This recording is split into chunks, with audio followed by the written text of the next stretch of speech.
बिस्मिल्लाहिर्रहमानिर्रहीम। अस्सलाम वालेकुम नाज़रीन, आप देख रहे हैं प्रोग्राम सिटी एट 10 और मैं हूं आपकी मेज़बान अना यूसुफ। उम्मीद है कि आप सभी लोग ठीक ठाक होंगे, दिन का आगाज़ भी आपका अच्छा हुआ होगा। आज के प्रोग्राम में हम आपको मौसम की सूरत हाल भी बताएंगे, अपने दीगर सेगमेंट्स भी शामिल करेंगे, कुछ खबरें और आज के मेहमानों से भी मुलाकात होगी। लेकिन आगाज़ होगा हर रोज़ की तरह अच्छी बात से। बिस्मिल्लाहिर्रहमानिर्रहीम। आज की अच्छी बात अल्लाह ताला की तरफ से अदा करदा दो बेहतरीन नेमतें। नबी करीम सल्लल्लाहु अलैहि वसल्लम ने फरमाया, मैं तुम में दो बेहतरीन अशिया छोड़े चले जा रहा हूँ, जब तक तुमने इन्हें मजबूती से थामे रखा तुम गुमराही के रास्ते पे नहीं चल सकते। एक, कुरान करीम, जिसमें हदायत है, जिसमें नूर है, जिसमें लोगों को ज़िंदगी गुजारने का तरीका बयान किया गया है। जब तक मुसलमान कुरान करीम को मजबूती से थामे रखेंगे और इसकी हदायत पे अमल पैरा रहेंगे और इसके ज़वाबित की रोशनी में अपनी ज़िंदगी के उमूर को मुरतब करेंगे, वो गुमराह नहीं हो सकते। दूसरी नेमत नबी करीम सल्लल्लाहु अलैहि वसल्लम ने बयान फरमाई, मेरी सुन्नत, यानी नबी करीम सल्लल्लाहु अलैहि वसल्लम की सुन्नत हमारे लिए वो बेहतरीन नेमत है। जब तक हम सुन्नत की पैरवी करते रहेंगे हम गुमराही के रास्ते के ऊपर नहीं चल सकते। इसी तरीके से नबी करीम सल्लल्लाहु अलैहि वसल्लम ने एक और मकाम पर इरशाद फरमाया, दो बेहतरीन चीज़ें, एक उनमें से किताब, दूसरी आहलु बैत, यानी नबी करीम सल्लल्लाहु अलैहि वसल्लम का ख़ानदान। जब तक नबी करीम सल्लल्लाहु अलैहि वसल्लम के ख़ानदान को मजबूती से थामे रखेंगे, उनके साथ मोहब्बत का इजहार करेंगे और उनकी बताई हुई तरीक़ेकार के मुताबिक अपनी ज़िंदगी को गुजारेंगे, हम गुमराह नहीं हो पाएंगे। तो ये चीज़ें, ये दो बेहतरीन नेमतें ऐसी हैं जिन्हें हमने मजबूती से थाम कर अपनी ज़िंदगी को गुजारना है। जी, तो आपने आज की अच्छी बात सुनी। बिलाशुबा ये दो नेमतें जब हमारे पास मौजूद हैं तो हम अपनी ज़िंदगी को इन नेमतों के ज़रिए बेहतरीन बना सकते हैं। तो ये थी आज की अच्छी बात। और एक और चीज़ जो कि आगे बढ़ के हम शेयर करेंगे आपसे, वो ये है कि जी मौसम की सूरत हाल है, लेकिन साथ साथ अभी एयर क्वालिटी इंडेक्स की अगर मैं बात करूँ तो गुज़श्ता रोज़ आपके साथ हमने शेयर किया था कि बारिश होने के बाद एयर क्वालिटी इंडेक्स में कुछ बेहतरी आई है। लेकिन अगेन आज जो सुबह अपडेट हमें मौसूल हुई उसके मुताबिक शहर लाहौर एक बार फिर से नंबर 1 पर है आलूदा तरीन शहरों की फहरिस्त में। और आज एयर क्वालिटी इंडेक्स जो है 227 रिकॉर्ड किया गया। हमारे साथ स्टूडियो में हमारे सीनियर रिपोर्टर दुरे नायाब मौजूद हैं। अस्सलाम वालेकुम, क्या हाल चाल है? दुरे आप क्या कहना चाहेंगे? कल हमने देखा सूरत हाल बेहतर थी, आज एक बार फिर से एयर क्वालिटी इंडेक्स जो है 227 पे और शहर लाहौर सरे फहरिस्त है। कहाँ हैं सब काविशें जो स्मॉग के तदारुक के लिए की जा रही हैं? जो काविशें की गई वो सिर्फ किताबी काविशें थी और उस पर जो 100% अमल दरामद है, कुदरत मेहरबान होगी तो ये छटेगी। कुदरत मेहरबान हुई, उसके साथ साथ देखें आपने, अगर बारिश हुई है, आपके स्कूलों की छुट्टियां हुई हैं, उसके साथ आपने दफातर जो सरकारी हैं और निजी दफातर हैं उनके अंदर हाजिरी को भी मेनटेन करना था और आपने एक एवरेज हाजिरी रखनी थी 50 से 60% तक। उसके बाद उन चीज़ों में भी कमी लानी थी। फिर आप लोगों ने गैर ज़रूरी सफ़र करने पे जो आवाम पे जिम्मेदारी आयद होती थी वो भी आपने पूरी करनी थी। अब दोनों तरफ हुकूमत वो 50% हाजिरी और उसके बाद स्कूलों को 100% क्लोजर की तरफ, एकेडमीज, फिर देखें ना, अगर स्कूल बंद है तो एकेडमियाँ दिन रात चल रही हैं और ट्यूशन सेंटर्स चल रहे हैं, आपकी आमदोरफ्त तो फिर चल रही है और उस पर भी अमल दरामद नहीं कर सका। दूसरा जो हमारी जिम्मेदारी थी वो हमने अमल दरामद उस पर यकीनी नहीं बनाया। हम लोगों ने भी जितना ज़्यादा ट्रैवल, छुट्टियाँ, इंजॉय, इधर उधर फैमिली की तरफ जा रहे हैं, आ रहे हैं, वो बरकरार रखा है। और इसके साथ साथ ये माहौल का असर जो है ना थोड़ा सा ठहरने में है। हमें एक दफ़ा एक हफ्ते के लिए जो हाई कोर्ट में तजवीज़ दी गई थी कि मुकम्मल लॉकडाउन किया जाए, शायद उससे बहुत ज़्यादा ड्रास्टिक इफेक्ट होता कि तेज़ी के साथ आपका एयर क्वालिटी इंडेक्स बेहतर हो जाता। वो तो हो नहीं सका, लेकिन कुछ हद तक बेहतरी आई है। लेकिन आज अगर आप देखें, आज ये दोबारा वापसी का सफर कर रहा है, जो कि बहुत खतरनाक बात है। छुट्टियां अभी बाकी हैं, टाइम अभी बाकी है, न्यू ईयर नाइट आने वाली है, पूरा लाहौर जो है वो सड़कों पे निकल आएगा, तमाम गाड़ियां, मोटरसाइकिलें जो है वो सड़कों पे बिला जरूरत ट्रैवल कर रही होंगी। की जा रही है कि न्यू ईयर पे लोग ना निकलें, वो हम आगे चल के अपने नाजरीन के साथ अपनी न्यूज में जरूर शेयर करेंगे। अभी जान लेते हैं वेदर अपडेट्स क्या है।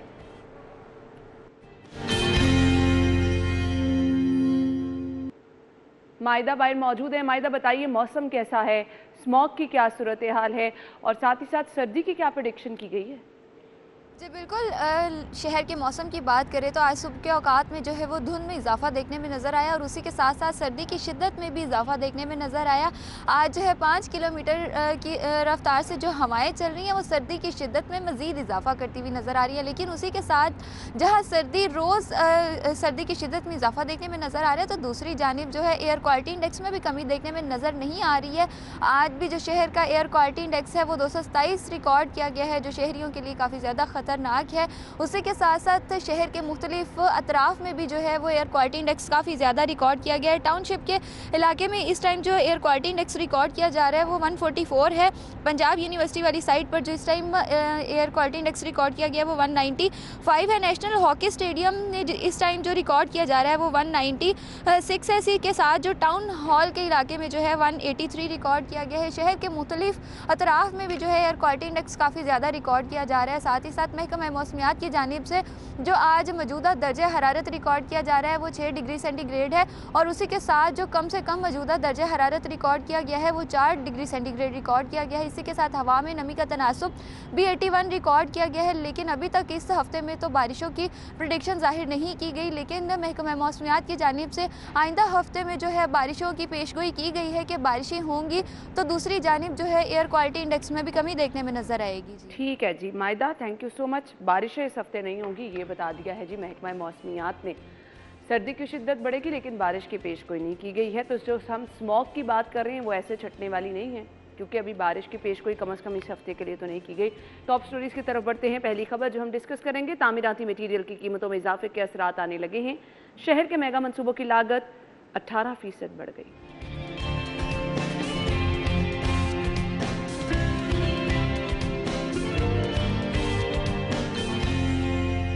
शहर में गिरा फरोशी रोकने के लिए सिर्फ 60 मजिस्ट्रेट्स की तादाद कम होने पर मुनाफाखोरों की मौजें। रिंग रोड भी खवातीन के लिए गैर महफूज, हिरासा करने के बाद खातून की कार को टक्कर मार दी गई। और लाहौर में साल नौ की खुशियां फीकी कैसे रहेंगी ये भी आपको बताएंगे। जी तो ये थी आज की टॉप स्टोरीज। इन खबरों को डिटेल में डिस्कस कर लेते हैं। दुर्रे नायाब हमारे साथ मौजूद हैं। दुर्रे नायाब, क्या हाल चाल है आपके? अल्लाह का शुक्र, बिल्कुल ठीक ठाक जी। आज की पहली खबर की तरफ चलते हैं। अच्छा, मैं वैसे दुर्रे ने आपका इंट्रोडक्शन पहले करा चुकी थी, लेकिन मेरे ख्याल से मैं हाल चाल पूछना भूल गई थी। मैंने कहा चले वो जिस तरह के मौसम चल रहा है ना, आपको बार बार हाल चाल पूछना चाहिए। ये आपने बिल्कुल और सही किसी कहा। वक्त भी इंसान जो है ना वो किसी भी कैफियत से गुजरता है। बाहर निकलते हैं वो सांस में दिक्कत होती है, आपको थोड़ा सा स्मोक के असरात होते हैं, अंदर आते हैं तो आप थोड़ा सा वैसे ही शकी हुए होते हैं। तो इसमें बुराई नहीं है, हाल चाल पूछना बनता है। पहली खबर क्या है जी, तामीराती मटीरियल की कीमतों में इजाफे के असरात आने लगे हैं। मेगा मंसूबों की यहाँ पे खास तौर पे बात की गई है, लेकिन हम आम आदमी की तरफ भी आएंगे।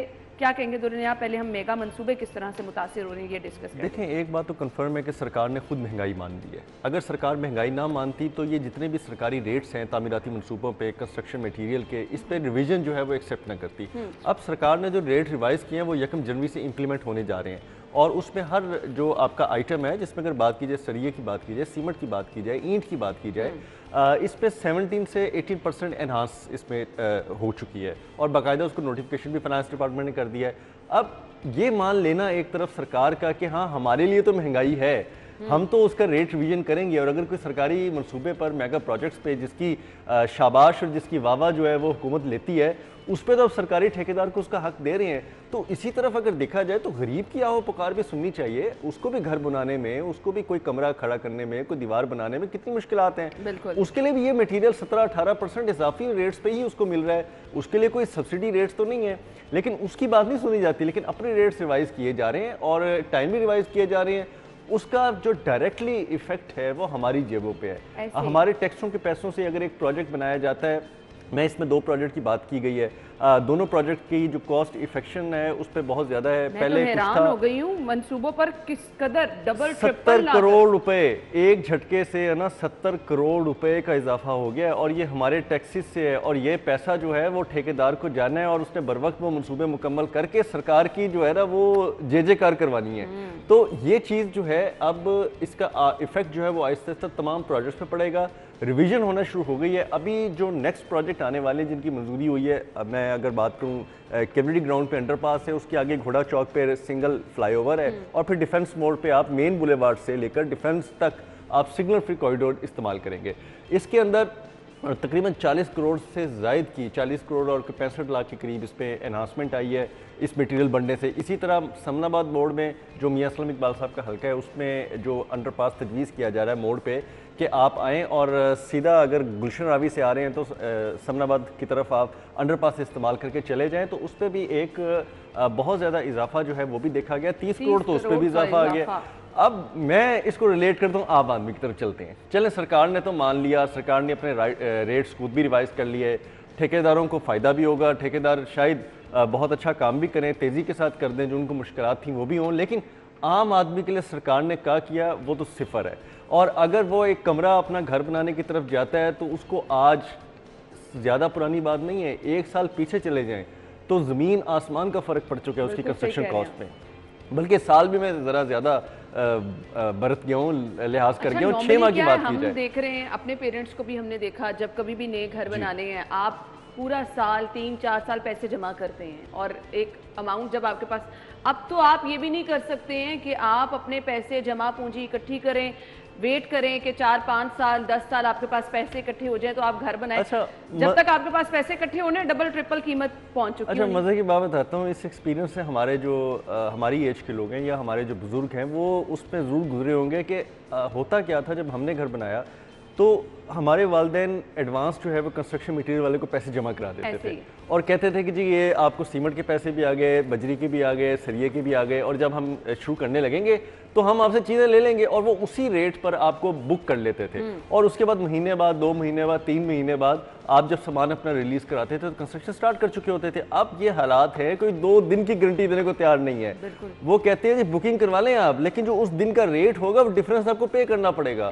बल्कि अगले घंटे अगर बढ़ गया तो हम अगले घंटे बाद अगर सामान आपको सप्लाई कर रहे हैं तो हम वो डिफरेंस आपसे लेंगे।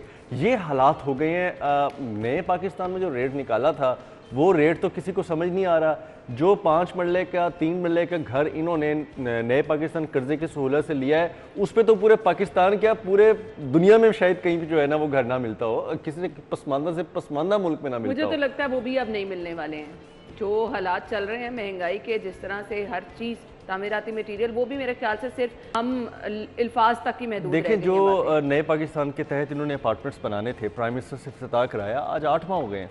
कोई प्राइम मिनिस्टर या उनकी टीम जाके देखे वहाँ पे इन्होंने क्या किया है। एक बुनियाद को खड़ा करके उसमें से भी कुछ उन्होंने प्लिंथ लेवल पे कुछ डेवलपमेंट कर दी है, और अगर 8 माह में ये कर रहे हैं तो मैं जो ख्वाब दिखाए गए थे नया पाकिस्तान अपार्टमेंट्स के, वो आपको पूरे होते नजर आ रहे हैं? वो तो पीछे रह गया ना। उसका बाईपास इन्होंने निकाला था कि एलडीए सिटी में इनके पास जगह थी, इन्होंने कहा कि चलो चंद अपार्टमेंट बना के हम वज़ीर आज़म से अपना कोई आशीर्वाद ले लें, और वज़ीर आज़म ने संग बुनियाद रखा और 7 to 8 मंथ का वक्त दिया, और आज आपको 8 माह बाद वहाँ पे क्या है जी, बुनियादें भी मुश्किल कंप्लीट हुई हैं, और रेट ये हो गया कि अब उस पूरे प्रोजेक्ट में 18% इजाफा हो गया है। अब 18% आम शहरी पे इजाफा वो कैलकुलेट होगा या जाएगा वापस एलडीए सरकार अपने ऊपर लेगी, इसका फैसला कहा तो जा रहा है, लेकिन मुश्किल है क्योंकि ये 18% का जो इजाफा है ना ये बहुत ज़्यादा है। अगर वो 3 मरले का अपार्टमेंट आपको 27 लाख रुपए में इन्होंने कैलकुलेट किया था, आप उसके 18% एनहांसमेंट लगा लें, वो किसी को तो बर्दाश्त करनी है, और जितना डिले होता जाएगा इसकी कॉस्ट इफेक्ट उतना ज़्यादा ही बढ़ती चली जाएगी, और वो जितनी भी कॉस्ट बढ़ती चली जाएगी हमारी जेबों पर, आम आवाम की जेबों पर उसका असर पड़ने वाला है। आम आवाम की जब हम बात कर रहे हैं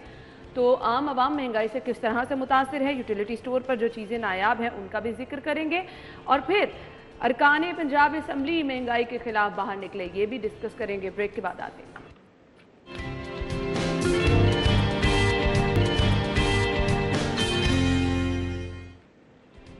ब्रेक के बाद खुश आमदीद। महंगाई हम डिस्कस कर रहे हैं, मैं ये दोनों खबरें साथ ऐड कर लेती हूँ जी। हमने बात करनी है कि यूटिलिटी स्टोर पे जो चीज़ें नायाब हैं और रैक खाली है, शहरी मायूस लौटने लगे हैं। इसके साथ पंजाब असम्बली में आए रोज़ करारदाद जमा होती है, मैं न्यूज़ रन डाउन देखती हूँ, फलां की जानिब से ये करारदाद, महंगाई। फ़ायदा क्या होता है इसका? फ़ायदा ये होता है कि जी उनकी सियासत थोड़ी चमकती रहती है। अच्छा। और इम्पेक्ट ये है कि शायद असम्बली में बोलने तक उनका नंबर भी ना आए, और सेशन में उनको एक फ्लोर पे बात करने की उतनी परमिशन ना दी जाए जितनी होनी चाहिए। ये सिर्फ आवाम को इन बातों करने से नहीं, अब अमली तौर पे भी अपोजिशन का किरदार अदा करना चाहिए ना। वो किसी तरीके से किसी जगह सरकार को किसी तरीके से दीवार के लगाने की कोशिश तो करें। अब 3 साल में मैंने तो ये देखा है कि सरकार ने अपोजिशन को दीवार के साथ लगाया है, जब भी लगाया है, चाहे वो किसी भी इशू में लगाया हो। लेकिन जब ओपोजिशन की बारी आती है तो ओपोजिशन के ना करते हुए तमाम बिल भी पास हो जाते हैं। ओपोजिशन के ना करते हुए आज मिनी बजट भी बड़े इम्कानात है कि पास हो जाएंगे। तो ये सियासी शोरबाजी से ना अब आवाम को रिलीफ नहीं मिल रहा। आवाम के लिए क्या है? आवाम के लिए महंगाई, आप आज बात करें तो हम प्रोग्राम ऑफ एयर भी चले जाएं करके घंटे बाद, तो महंगाई पे सारा दिन जो है आवाम कुड़ती रहेगी, घरों में लड़ाइयाँ होंगी, उसके बाद घर के जो बजट्स हैं वो डिस्टर्ब होंगे, लोगों की रोज़गार नौकरियों के मसाइल वहीं खड़े रहेंगे। और ओपोजिशन अगर फ्लोर पे 5 मिनट 10 मिनट बात कर भी लेगी तो उसमें वो एक भी करारदाद पास करने के काबिल जो है वो नहीं नजर आती। और जब तक कोई करारदाद पास नहीं होती, उनकी बात को एक्नॉलेज नहीं किया जाता, उस पर तो हुकूमत जवाब देना पसंद नहीं करती। और ये हुकूमत तो वैसे भी कोई जवाब देना पसंद नहीं करती। ये आपने सही कहा, मैं पूछने वाली थी जवाब देना कहाँ पसंद। अच्छा, अब ये जो सारी है कि आपकी जी हमने करारदाद पेश कर दी, हमने फ्लोर पे वक्त मांग लिया, हमने फ्लोर पे 2 मिनट बात भी कर दी, और उसके बाद सिर्फ हम खबरों का हिस्सा बनाते रहते हैं। लेकिन आपकी हालत ये है कि इस वक्त यूटिलिटी स्टोर खाली हो गए हैं। आपने तो बड़ी हैरानी वाली बात की ना कि नायाब हो गए, भी कोई चीज़ मिल रही हो तो नायाब हो ना, मुझे ये वहाँ तो मिल ही नहीं रही चीज़। यूटिलिटी स्टोर का मकसद ये है कि आवाम को रिलीफ देना। जब ये आवाम को रिलीफ देने में ही नाकाम है, जो मनाजर मैं यूटिलिटी स्टोर के देखती हूँ, हम शेयर करते हैं, हमारे रिपोर्टर वहाँ जाते हैं, लाइव दिखाते हैं, रैक सारे खाली पड़े हैं। जो एक्चुअली महंगी चीजें हैं जिन पे रिलीफ आवाम का हक है वो खाली पड़े। अब मकसद क्या है इनका? आप इनसे सिर्फ ये पूछेंगे जो यूटिलिटी स्टोर पे अरबों रुपए की सब्सिडी है, जो चीजें मिलनी चाहिए, अगर वो नहीं मिल रही तो वो सब्सिडी कहाँ जा रही है? और वो जो चना, आपकी दाल, आपकी सब्जी, दूसरी जो आपकी ऑयल है, कुकिंग ऑयल है, बेसन है, दीगर चीज़ों पर उन्होंने सब्सिडाइज की है, वो तमाम तर पैसा जो सरकार ने दिया है वो यूटिलिटी स्टोर अगर चीज़ें नहीं दे रहा तो वो कहाँ जा रहा है? आप अगर बात करती हैं, मैंने तो पूरे महीने में भी शायद कोई यूटिलिटी स्टोर पे कोई चीज़ नहीं इस तरह से पड़ी देखी। छोटे शहरों के यूटिलिटी स्टोर पे शायद कुछ मिल जाता है, लेकिन लाहौर जैसे शहर के यूटिलिटी स्टोर पे लोगों को कुछ नहीं मिल रहा। तो ये चीज़ें देखनी पड़ेंगी, सरकार को उसका हिसाब लेना पड़ेगा। अगर लेंगे हिसाब तो आगे फ़ायदा होगा, वरना हम तो यही सुनते आ रहे हैं जी कि सरकार ने, वज़ीर-ए-आज़म पाकिस्तान ने सब्सिडी में यूटिलिटी स्टोर्स को बहुत बड़ा पैकेज दे दिया है जी, और वो ऐसा पैकेज दिया जो एक दिन में नज़र नहीं आ रहा। तो अब हम ये बात करेंगे, वो कहेंगे जी कि तनकीद करते हैं जी बहुत। मैं तो ये चैलेंज बारहा आपके प्रोग्राम में भी, आपके साथ भी कह चुका हूँ कि आप आएँ, हमारे साथ विजिट करें, आप चलें हमारे साथ मार्केट में, हम भी देखें कि कौन तारीफ कर रहा है यहाँ पे, कौन आपके झूठ को सच कह रहा है, कौन ये कह रहा है कि जी यहाँ पे चीजें मिल रही हैं, किसको नजर आ रही हैं वो सुलेमानी चीजें जो हमें नजर नहीं आ रही। रैक खाली पड़े, मैं यही बातें कर रहा हूँ ना कि अब ये सुलेमानी रैक्स जो हैं जिसके अंदर चीजें जो है ना वो सुलेमानी चादर ओढ़ के पड़ी हैं और हमें नजर नहीं आ रही और इनको नजर आ रही है, तो आए हम जाके मौके पे दूध का दूध पानी का पानी कर लेंगे। लेकिन हम तो आवाम को फेस कर लेंगे क्योंकि हमने आवाम की बात करनी है। ये आवाम को फेस नहीं कर सकते क्योंकि इन्होंने आवाम की बात नहीं करनी, इन्होंने झूठ के पलंदे करने हैं, इन्होंने लोगों को धोखाधही के साथ रखना है, इन्होंने मीडिया को भी झूठ बोलना है, इन्होंने हमें भी झूठा कहना है, आवाम को भी झूठा कह देना है। तो इस तरह तो अगर गवर्नेंस होती है ना, होती तो फिर पिछले 70 सालों में बहुत अच्छी गवर्नेंस हो जानी थी। गवर्नेंस ऐसे नहीं होती। गवर्नेंस में अब इनके पास तकरीबन टेक्निकली मेरा ख्याल है 1.5 साल और कोई 1.25 साल रह गए होंगे।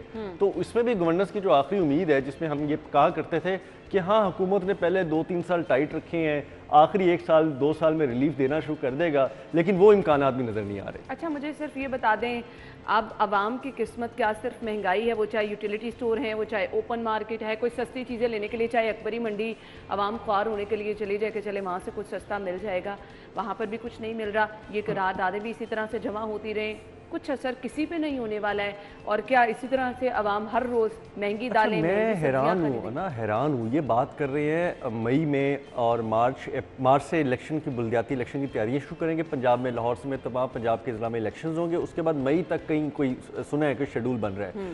तो इनका ये आवाम की जो नब्ज़ है अभी भी उसको महसूस नहीं कर रहे और अभी नहीं देख रहे कि उनको क्या चाहिए। और हम जब बल्दियाती इलेक्शन में निटी ग्रिटी हलकों में, गली मोहल्लों में, बाज़ारों में, गलियों में, दुकानों पे, घरों में लोगों के पास जाएंगे तो हमारे साथ क्या सलूक होगा और हम क्या बात करेंगे, वो हमें क्या जवाब देंगे, और इनके बल्दियाती इलेक्शन के जो लिए जो नुमाइंदे मुंतखब होंगे वो किस मुंह से बेचारे जाके वोट मांगेंगे।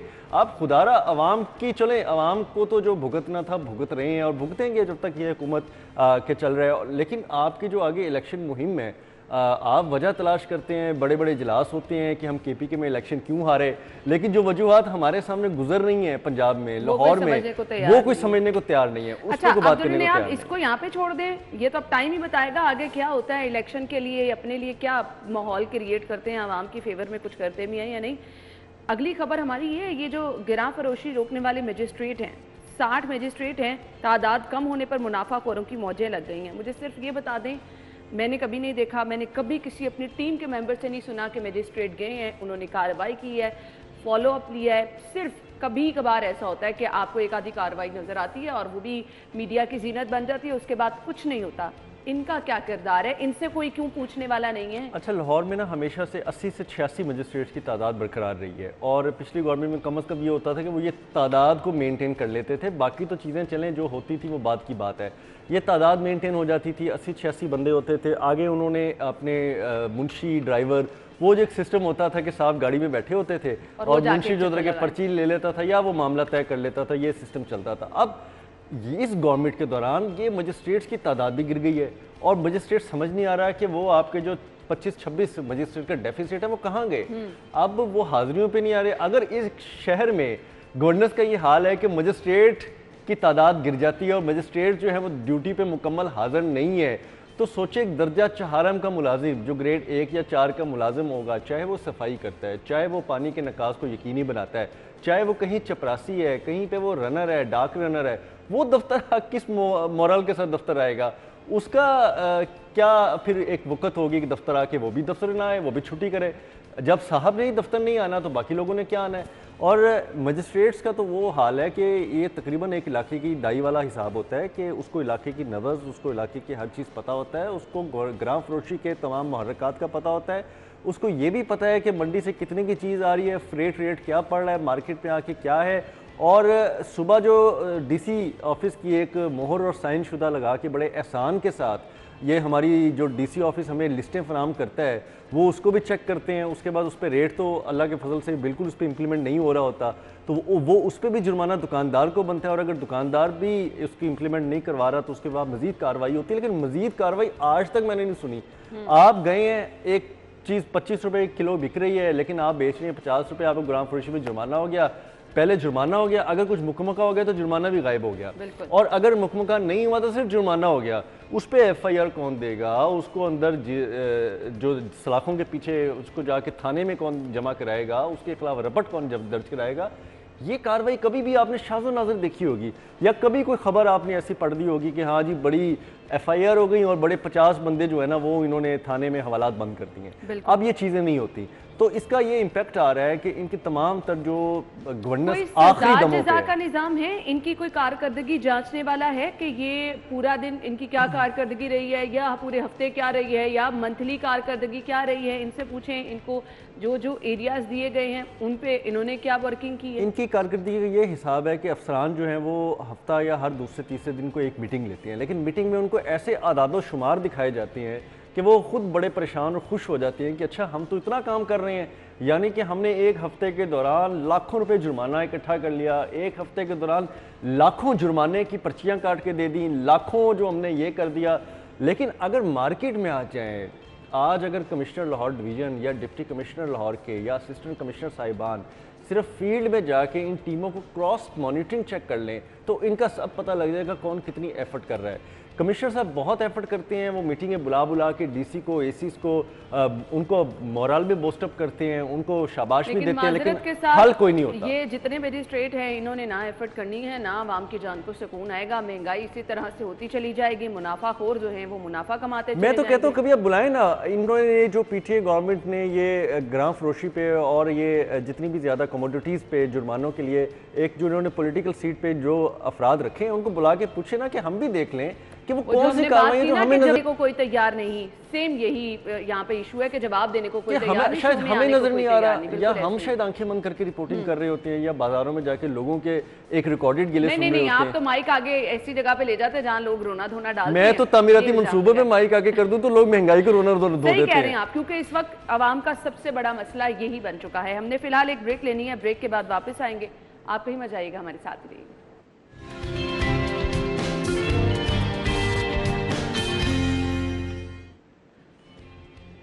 ब्रेक के बाद आपको एक बार फिर से खुशामदीद कहेंगे। मुआशरे में जो बढ़ता हुआ बिगाड़ है उसकी हम हर रोज़ एक कड़ी आपके साथ डिस्कस करते हैं। रिंग रोड पर खवातीन के लिए रिंग रोड भी अब गैर महफूज है। हरासा करने के बाद खातून की गाड़ी को टक्कर मार दी गई। क्या कहेंगे दुर्रे नायाब आप देखें, रिंग रोड पे बहुत सारी खवातीन सफ़र करती हैं, आपको भी बहुत इत्तेफाक हुआ होगा और हमने भी सुना है कभी ऐसा वाक़या नहीं हुआ था। रिंग रोड पे पेट्रोलिंग बहरहाल बहुत हद तक बेहतर थी और उसके बाद सीसीटीवी जो कैमरास थे वो भी मुनासिब काम कर रहे थे, लाइटिंग का सिस्टम था। लेकिन कुछ अरसे से ये देखने में आया है कि ना तो 100% सीसीटीवी कैमरा ऑपरेशनल है वहाँ पे, और लाइटों का निज़ाम ये है कि 1 किलोमीटर लाइट जलती है तो 2 किलोमीटर जो है वो लाइटें बंद कर देते हैं। या बिजली बचा रहे हैं या लाइटें ठीक नहीं है, कोई मुनासिब जवाब नहीं दे पा रहे। फिर पुलिसिंग का ये हाल है कि एक आध कभी जगह आपको नज़र आ जाएगा कैमरा लगा के बैठे हैं, पेट्रोलिंग हो रही है, अदरवाइज़ 1-2 पॉइंट्स पे खड़े ही नज़र आते हैं। और मैंने कभी किसी को ऐसा नहीं देखा कि वो वेपनाइज्ड हो और इससे ये तासुर दे रहा हो कि रिंग रोड पे वेपन पुलिस खड़ी है। और ये एक ड्रावा होता है, जिस तरह नाके लगा के पुलिस खड़ी होती है ना, वो एक ड्रावा ही होता है ना।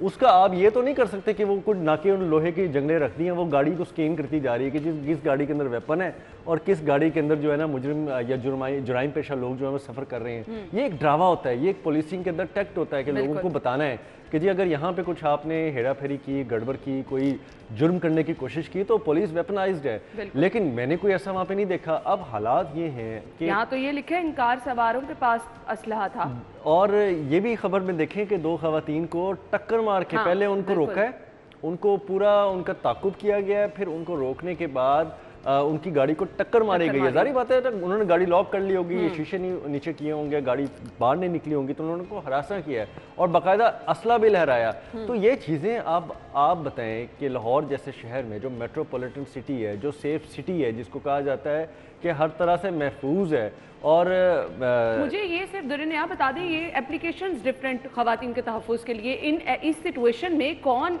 एप्लीकेशन का इस्तेमाल कर सकता है, कौन शिकायत दर्ज करा सकता है, किस तरह की मतलब सहूलियात दी जा रही है? देखिए, खवातीन का रिस्पांस टाइम जो है ना वो मर्दों की निस्बत वैसे भी थोड़ा सा मामूल से कम होता है और खवातीन घबरा भी जाती हैं। ये एक नफ्सियाती फैक्टर है, इसमें कोई ऐसी बात नहीं है कि बर्तरी की बात, ये तस्लीम करनी चाहिए।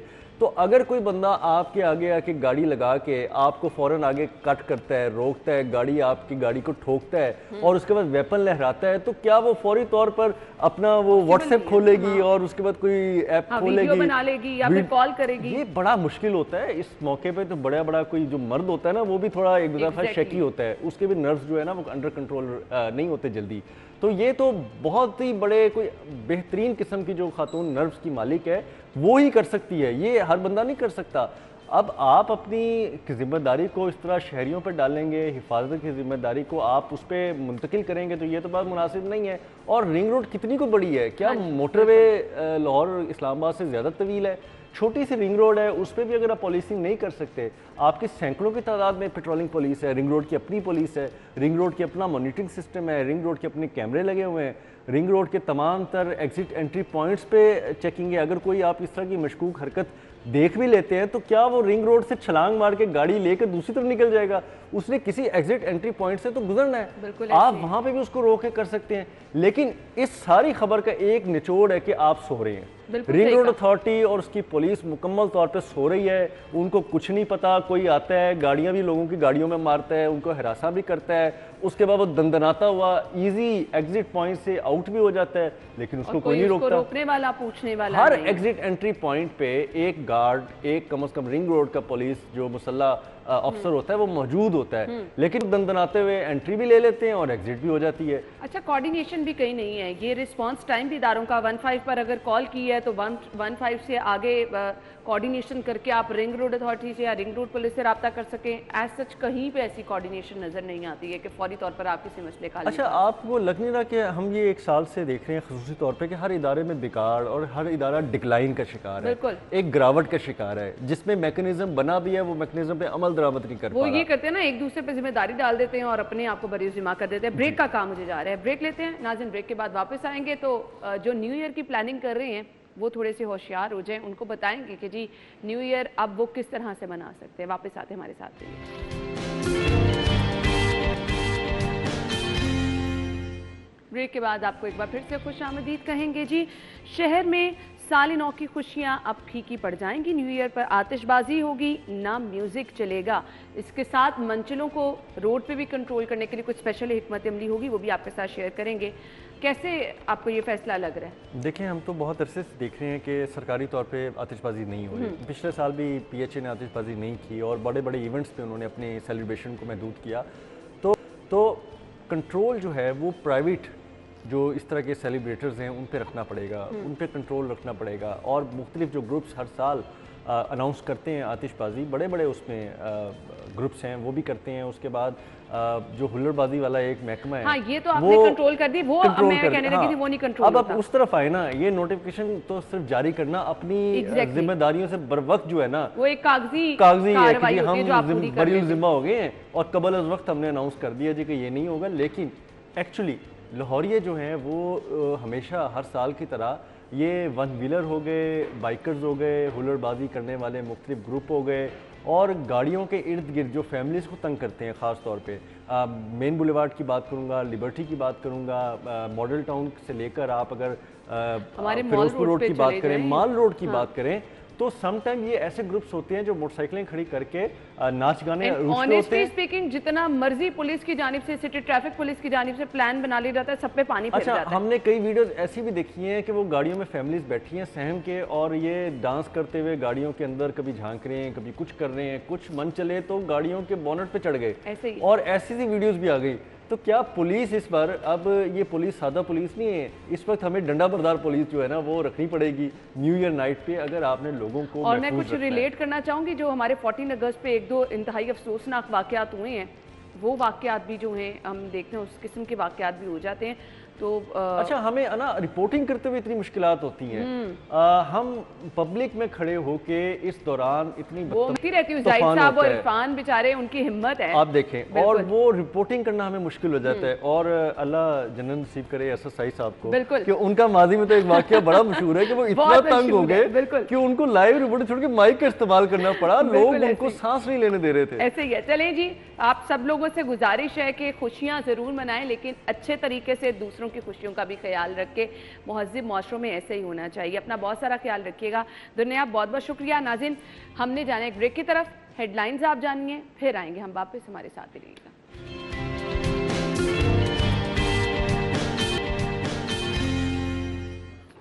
स्टूडियो में आपको एक बार फिर से खुशामदीद कहेंगे और आज का जो हमारा टॉपिक है वो बहुत ही ज़्यादा आप लोगों के लिए हेल्पफुल इसलिए होगा। कुछ चीज़ें जो नई आ रही हैं वो आपके साथ डिस्कस करने वाले हैं। आप बच जाएंगे, बचना चाहते हैं अगर जुर्मानों से, तो ये चीज़ें आपको टाइमली अपडेट करनी है। गाड़ियों की ट्रांसफ़र और रजिस्ट्रेशन के लिए जो पहले सिस्टम चल रहा था उसको तब्दील किया जा रहा है। बायोमेट्रिक लाजमी करार दे दी गई है। जो फाइल सिस्टम है उसको ख़त्म किया जा रहा है।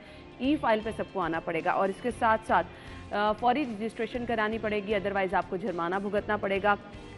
इसके लिए क्या टाइम फ्रेम रखा गया है, किस तरह से ये तमाम तरीक़ेकार जो है वो, अब टाइम शायद कम है कि टारगेट बहुत बड़ा है लोगों के पास, हर किसी के पास गाड़ी भी है, ट्रांसफ़र भी लोग कराते हैं। अब किस तरह से ये टारगेट अचीव किया जाएगा? हर कोई जुर्माना तो नहीं पे कर सकता।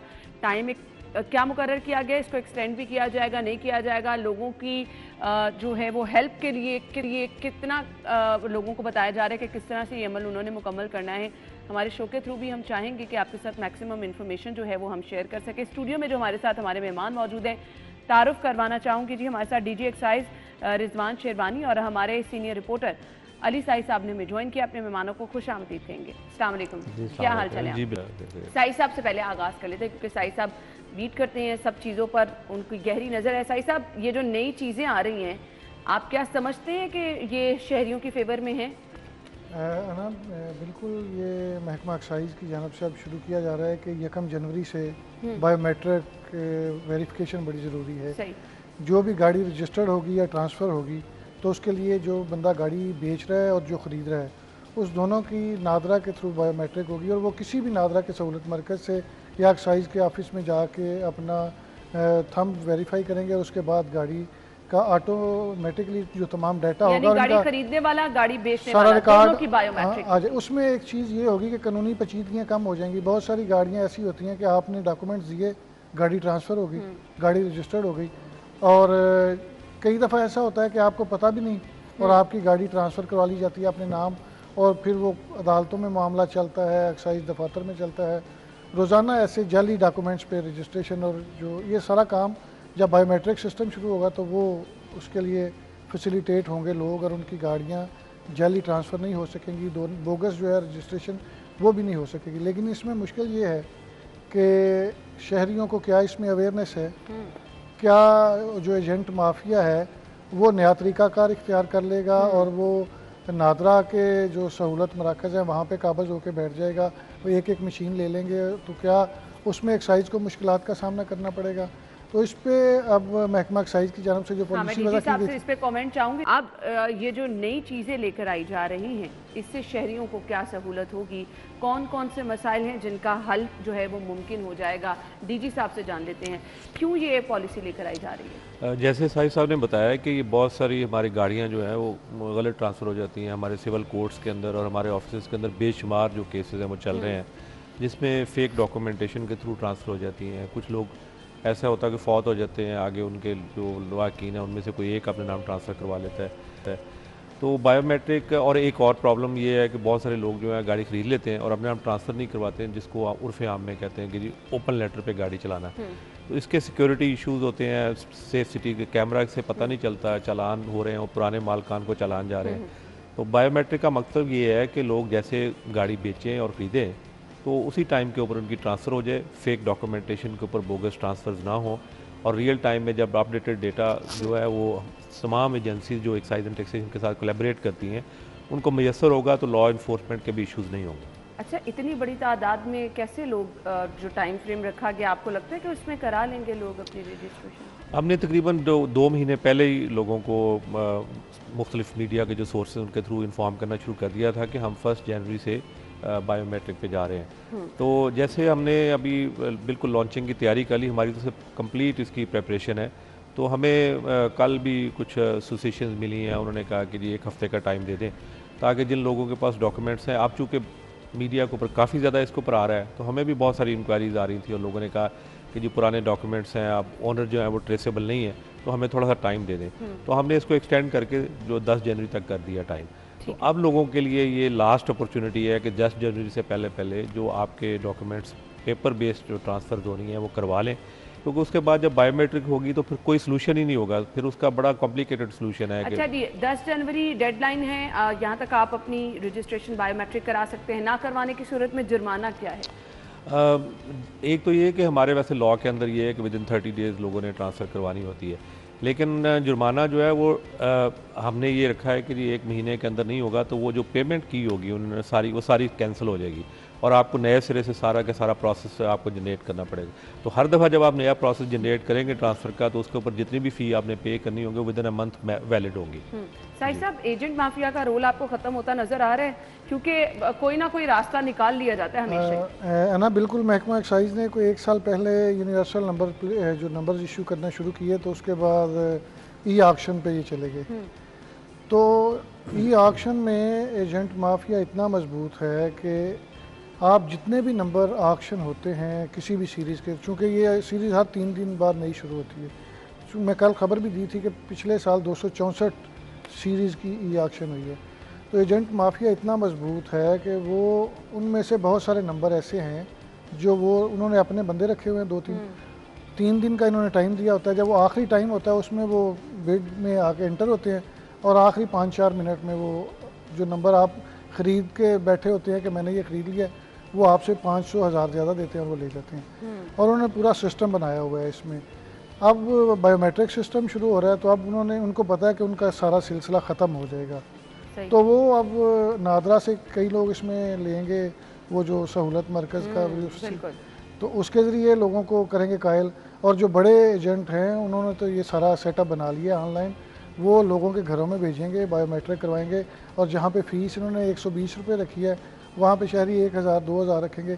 इसी तरह DVRS के ज़रिए ख़त्म करने की कोशिश की गई थी एजेंट माफिया को। तो DVRS वालों ने, जो शोरूम वाले हैं गाड़ी रजिस्टर करते, उसके लिए फ़ीस मुकर्रर की गई थी। तो बजाय इस बात के कि वो गवर्नमेंट की फ़ीस वसूल करते, तो शोरूम वालों ने कई हज़ार रुपये जो है वो लेना शुरू कर दिए थे। एजेंट तो 500,000 लेता था, तो वो कई हज़ार की जिस एजेंट माफिया की साई साहब बात कर रहे हैं, शेरवानी साहब, आपको नहीं लगता कि आपके अपने लोग उनको सपोर्ट कर रहे होते? नहीं, हमारा ये ख्याल है कि जो एजेंट्स हैं वो ज़ाहिरी बात है कि इसके अंदर पूरे प्रोसेस के अंदर मुख्तलिफ जगहों के ऊपर काम करते हैं, बट ये एजेंट्स जो है ना एक साइज एंड टैक्सेशन की रिक्वायरमेंट नहीं है। आप ये देखें कि एजेंट्स को कौन कांटेक्ट करता है, कौन उनके पास जाता है।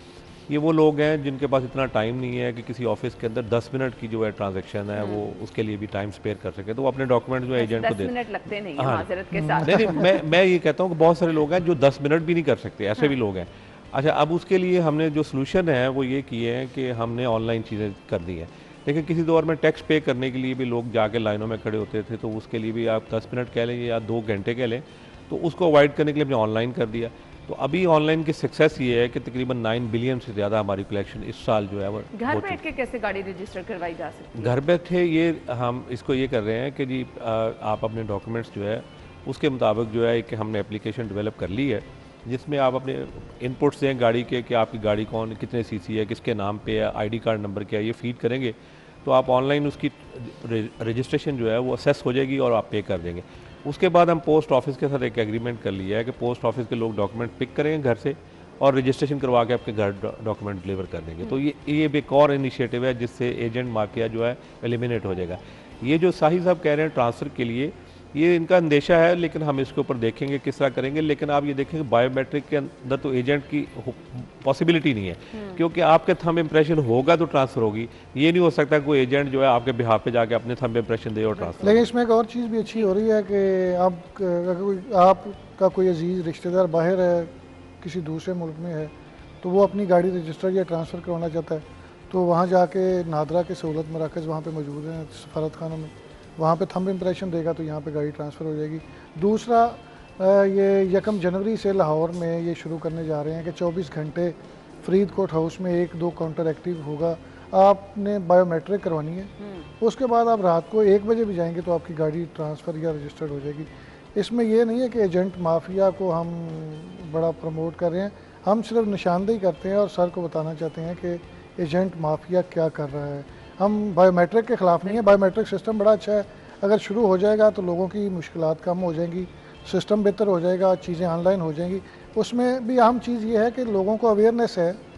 बिल्कुल, आप टोकन लगवाने जाती हैं तो इनके अपने दफ्तर के 90% लोगों को ऑनलाइन ई-पे के ज़रिए टोकन अदा करना नहीं आता, तो उसके लिए अवेयरनेस देनी बड़ी ज़रूरी है।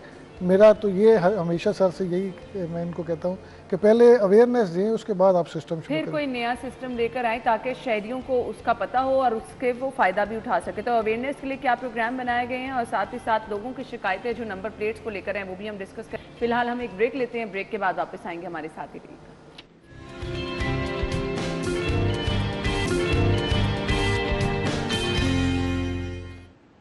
ब्रेक के बाद आपको एक बार फिर से प्रोग्राम में खुश आमदीद कहेंगे। स्टूडियो में हमारे साथ हमारे मेहमान मौजूद है, डीजी एक्साइज और अली साई साहब। गुफ्तगू का सिलसिला आगे बढ़ाएंगे। साई साहब, FBR की जानिब से 50,000 रुपये से ज़्यादा जो है ट्रांसफ़र की सूरत में अगर आप फौरी करा रहे हैं तो आवाम पर बोझ डाला जा रहा है, तो कौन रिलीफ देगा आवाम को?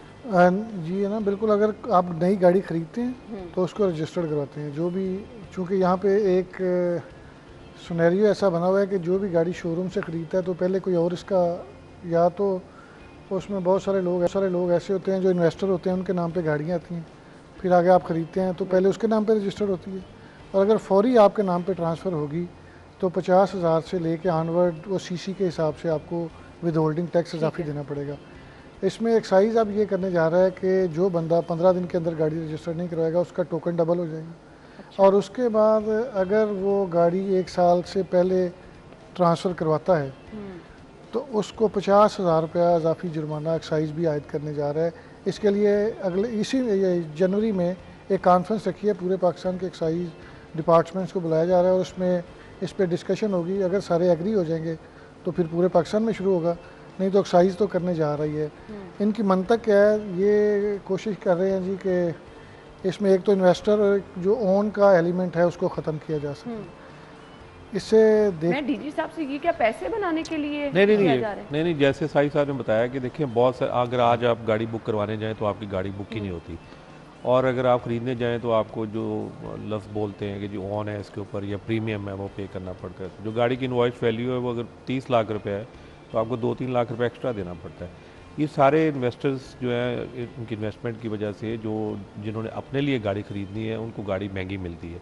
तो इसके ऊपर एफबीआर ने भी कुछ टैक्सेस लगाए हैं। हम भी इसके ऊपर ये सोच रहे हैं कि इसके ऊपर जो गाड़ी रजिस्ट्रेशन के पहले 3 महीने में ट्रांसफ़र करवाता है, क्योंकि जनरली जब आप गाड़ी नहीं खरीदते तो आपको 3 महीने बाद 3 महीने के अंदर अंदर बेचने की ज़रूरत पेश नहीं आती। तो ये हमारी प्रिजम्पशन है कि जो जल्दी बेच देते हैं फ़ौरन 2-3 महीने के अंदर, ये वही लोग हैं जो इन्वेस्टर हैं गाड़ी के। तो इसके ऊपर हम कोई एक तजवीज़ है कि इसके ऊपर काम कर रहे हैं कि इसके ऊपर एडिशनल टैक्स को लगाया जाए।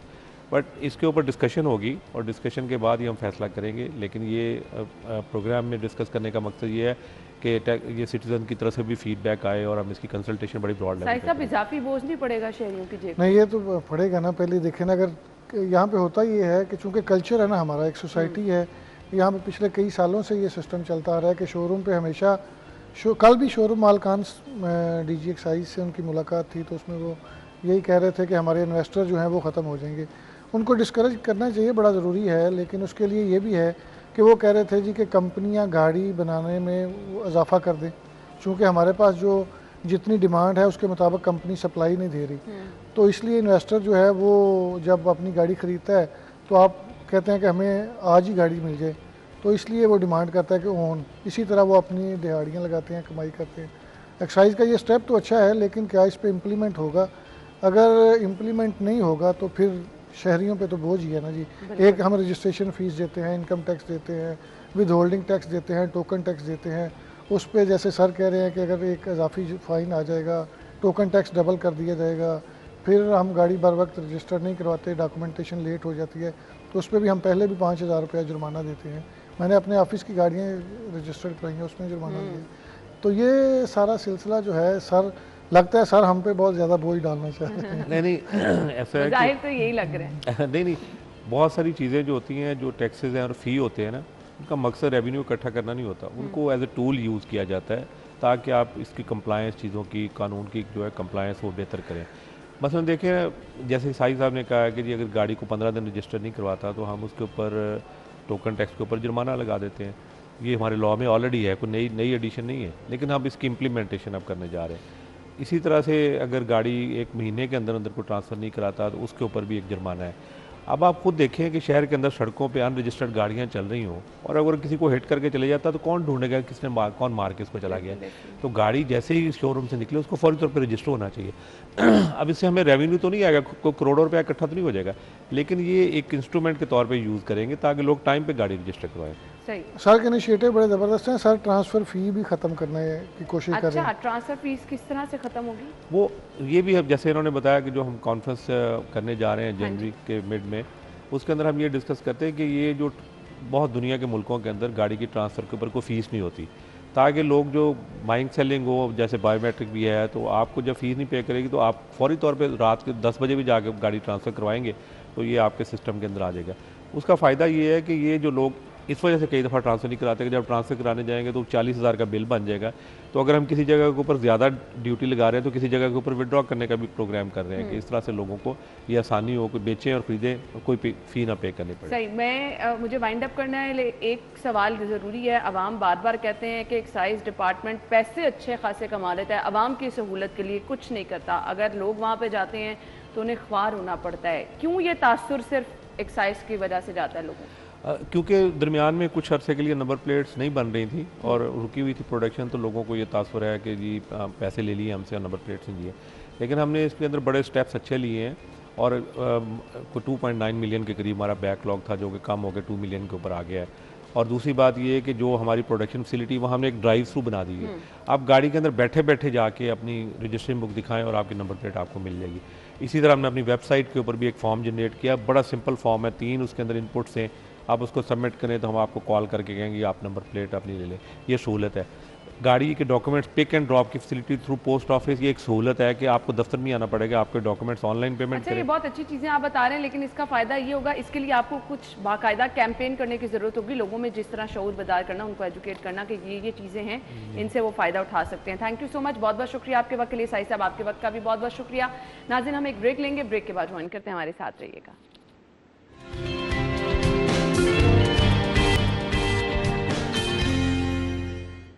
स्टूडियो में आपको एक बार फिर से खुशामदीद कहेंगे। हमारे साथ जो स्टूडियो में हमारे मेहमान मौजूद हैं, तारुफ तो मैं आपके साथ ज़रूर कराऊंगी, लेकिन आज जिस टॉपिक पे हम बात करने वाले हैं, पाकिस्तान का कौमी खेल है हॉकी। बहुत सारे लोग जो हैं वो एक्चुअली जानते नहीं हैं कि इस खेल का क्या तरीक़ेकार है, क्या इसमें चीज़ें होती हैं जिसको देखा जाता है। साथ ही साथ बहुत सारे लोग ऐसे भी हैं जो कि कहते हैं कि जी हम क्रिकेट खेलना चाहते हैं, हम फुटबॉल की तरफ जाना चाहते हैं, क्यों हॉकी की तरफ लोग नहीं जाना चाहते हैं, इसकी वजूहात क्या हैं ये भी हम जानेंगे। हॉकी एक्चुअली खेल कैसा है, क्या हमारे यहाँ मौक़े कम हैं जो नौजवान इस तरफ आना नहीं चाहते, इश्यूज़ भी डिस्कस करेंगे और ये भी आपको बताएंगे कि हॉकी खेल कैसा है। हमारे साथ स्टूडियो में जो हमारे मेहमान मौजूद हैं, हॉकी प्लेयर हैं, 2014 से हॉकी जो है वो खेल रहे हैं। असफर याकूब ने हमें ज्वाइन किया है। अस्सलाम वालेकुम, क्या हाल चल रहा है? अल्हम्दुलिल्लाह, थैंक यू सो मच, बहुत बहुत शुक्रिया। जैसे कि मैंने कहा कि हॉकी ऐसा खेल है कि है तो हमारा कौमी खेल, लेकिन लोग इसकी तरफ नहीं आना चाहते हैं, उसकी क्या वजूहात हैं? उसकी वजूहात ये है कि जो स्कूल लेवल में जो है ना बच्चों को इनकरेज करने के लिए जो स्पोर्ट्स खिलाई जाती थी, उसमें सबसे पहले जो मेन थी वो हॉकी थी, क्योंकि वो नेशनल गेम था, हर स्कूल में वो कंपलसरी थी। अब बहुत से स्कूल्स ऐसे हैं कि जिनके पास ग्राउंड्स नहीं हैं और हॉकी का जो खेल है वो बिल्कुल ख़त्म कर दिया गया है, जिसकी वजह से बच्चों में भी इतना वो रुझान नहीं रहा हॉकी का। अच्छा, इंटरेस्ट कम होने की वजह क्या ये बहुत मुश्किल खेल है? नहीं, मुश्किल खेल नहीं है, इसमें मेहनत ज़्यादा है और दूसरा ये है कि इसके जो अब हैं वो इक्विपमेंट्स बहुत जो है वो महंगे हो गए हैं, बिल्कुल। और जो आम आदमी है वो अफोर्ड नहीं कर सकता इसको। तो स्कूल कॉलेजेस में जैसे हॉकी पहले होती थी अब नहीं है, जिसकी वजह से लोगों को जो है। अच्छा, स्कूल कॉलेजेस में तो नहीं है, हमारे यहाँ कोई ऐसा भी प्लेटफॉर्म नहीं है कि अगर कोई इंटरेस्ट रखता है तो उसको सिखाया जाए? जी, हम लोग खुद अपने मदद आपके तहत अपने क्लब्स रन करते हैं। लाहौर में 3-4 क्लब्स हैं जो बाकायदगी से प्लेयर्स को तैयार करते हैं, उनका हर चीज़ उनकी पूरी करते हैं। लेकिन उसमें यह है कि काफ़ी प्लेयर्स भी पाकिस्तान को मिले हैं। रिसेंटली जो है हमारी क्लब के 2 प्लेयर जूनियर में और 2 सीनियर में हम लोग खेल के आए हैं। ठीक है। अच्छा, मुझे बताइएगा, जो आपने भी रिसेंटली कहा कि आप लोग खेल के आए हैं, कैसी कारकर्दगी रही, क्या आप समझते हैं कितना इम्प्रूवमेंट की ज़रूरत है, कितना आपको सपोर्ट की ज़रूरत है? जी, पाकिस्तान हॉकी फेडरेशन बहुत अच्छा काम कर रही है, हमारे फ़ॉरेन कोचेज़ हायर किए हैं उन्होंने और अभी रिसेंटली हम एशियन चैम्पियंस ट्रॉफ़ी खेल के आए हैं। हम सेमीफाइनल कोरिया से हम लोग हार गए थे, लेकिन ओवरऑल हमारी टीम परफॉर्मेंस बहुत अच्छी रही है। लड़के बहुत अच्छा खेले। आपने कहा कोरिया से हार गए थे, कुछ पता चला कि कहाँ गलतियाँ हुई? जी, वो जो हमें कोचेज़ ने बताया और जो हमने बाद में एनालिसिस किया है वो ये था कि हमारा जो डिसिप्लिन इन डिफेंस था वो थोड़ा वीक था, जिसकी वजह से हमें लास्ट सेकंड्स में जो है वो हमने गोल कंसीड किए हैं। तो इंशाल्लाह अब रिसेंट जब अब दोबारा कैंप लगेगा तो हम इस पे वर्क करेंगे कि कहाँ गलती थी, किस चीज़ को दोबारा नहीं करना। तो इंशाल्लाह हमारा जो टारगेट है, वीक पॉइंट्स हैं, इनको रिकवर करना, क्या आप समझते हैं ये कहीं ना कहीं ट्रेनिंग में नकाइस रह जाते हैं? नहीं, नकाइस नहीं रह जाते, जो है ट्रेनिंग भी हम लोग करके ही जाते हैं, लेकिन बाज़ टाइम ये होता है कि कभी बंदा लेट हो जाता है, उस जगह पे नहीं पहुंचता, कभी बॉल नहीं रुकता, लेकिन ये ओवरऑल सब कुछ इसमें मैटर करता है। हॉकी ये मेरा फैमिली गेम है, मैं 7th इंटरनेशनल प्लेयर हूँ अपनी फैमिली से। अच्छा। और मेरे 2 छोटे भाई भी खेल रहे हैं और माशाल्लाह अब हम 9 हो गए हैं। ज़बरदस्त। अच्छा, मुझे ये बताइएगा, खुद कैसे सीखा, क्या अपॉर्चुनिटीज़ फैमिली में ही क्या सिखाया सबने? जी, फैमिली में भी सिखाने वाले बहुत थे, लेकिन पाकिस्तान हॉकी फेडरेशन ने एकेडमीज़ हायर की थी और जिसमें जो एजुकेशन थी, कोचिंग एजुकेशन, हमारे एजुकेटेड कोच लगाए गए, जिसकी वजह से हमने बहुत इम्प्रूव किया। जो अभी सेक्रेटरी पाकिस्तान हॉकी फेडरेशन है तब भी वही थे जब हम पाकिस्तान हॉकी की अकेडमीज़ में, और घर से भी काफ़ी कुछ सीखा क्योंकि बहुत लोग खेलने वाले थे, बहुत सिखाने वाले थे।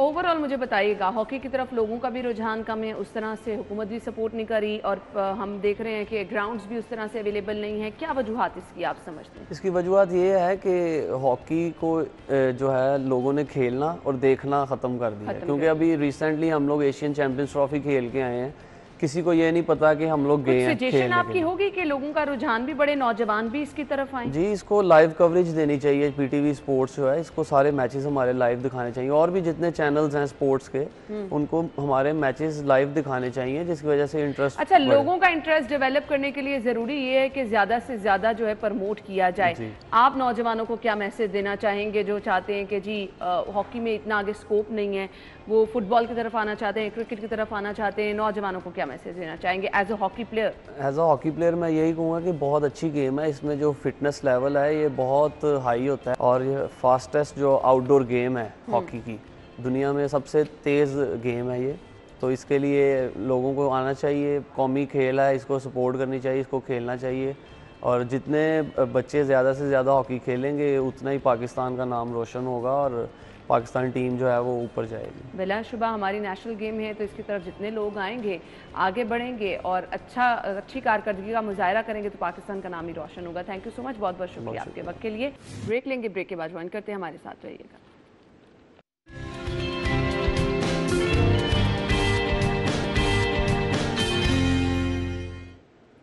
स्टूडियो में आपको एक बार फिर से खुशामदीद कहेंगे और आगे बढ़ेंगे। प्रोग्राम के हिस्से में हम शामिल करने वाले हैं सेगमेंट, जिसमें सबसे पहले अगर आपको प्लान करना है मोबाइल ख़रीदने का, तो आज हमारे पास वीवो के डिफरेंट मॉडल्स और उनकी प्राइस क्या है आपके साथ शेयर करते हैं।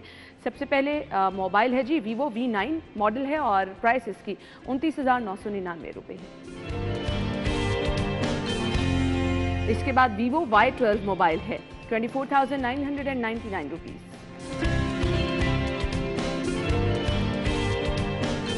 वीवो Y15 मोबाइल 25,999 रुपये। वीवो 20S मोबाइल है Y20S मोबाइल 29,999 रुपये इसकी कीमत है। सो नाज़िम, ये तो थे मोबाइल के रेट्स। आपने सब्जियों के रेट्स जानने हैं तो वो जान लेते हैं आज के भाव में।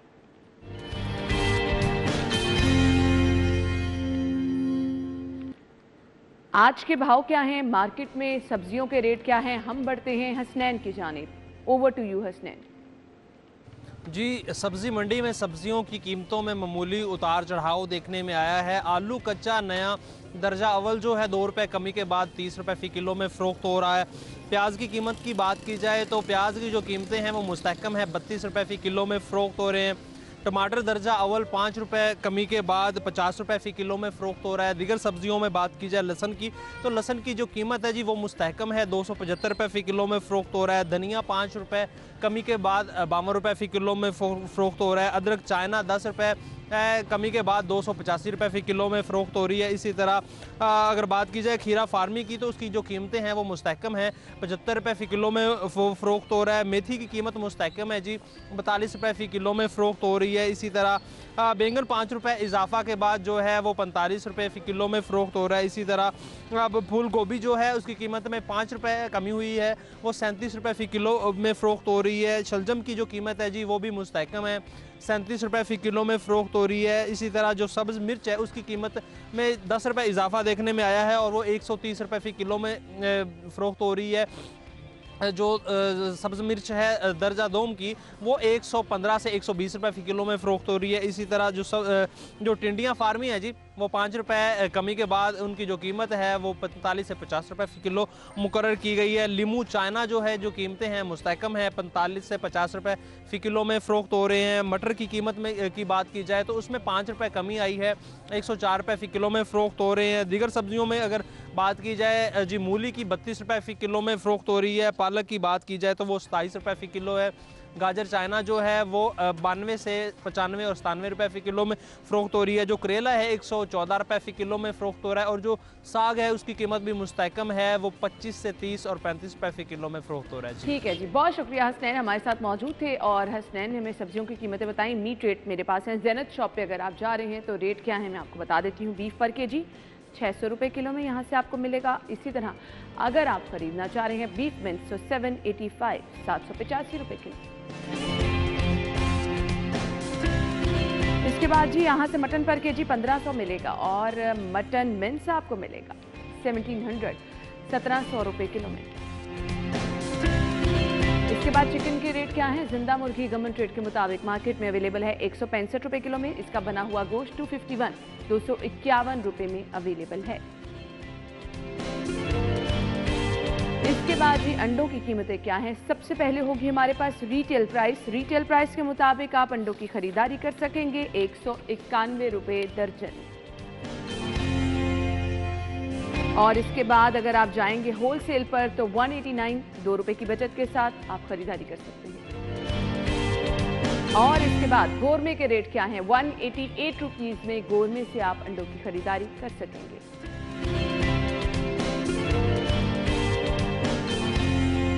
तो ये तो थी हमारे पास तमाम रेट लिस्ट आपके साथ शेयर कर दी है। अब जान लेते हैं माल का हाल।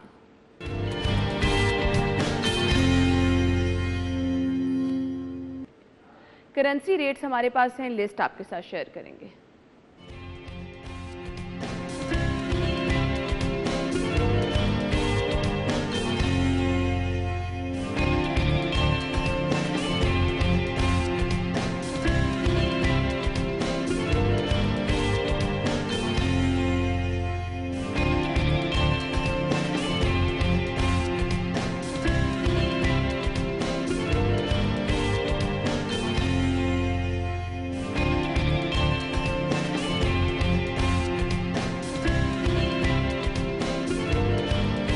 तो नाज़रीन, ये थे हमारे पास करेंसी रेट, आपने जान लिए। इसी के साथ ही प्रोग्राम का वक्त पहुंचे अपने इख्तिताम को। आप अपना बहुत सारा ख्याल रखिएगा। इंशाल्लाह कल सेम वक्त पर आपसे मुलाकात होगी नए मेहमानों नई खबरों के साथ। इजाज़त दीजिए, अल्लाह हाफ़िज़।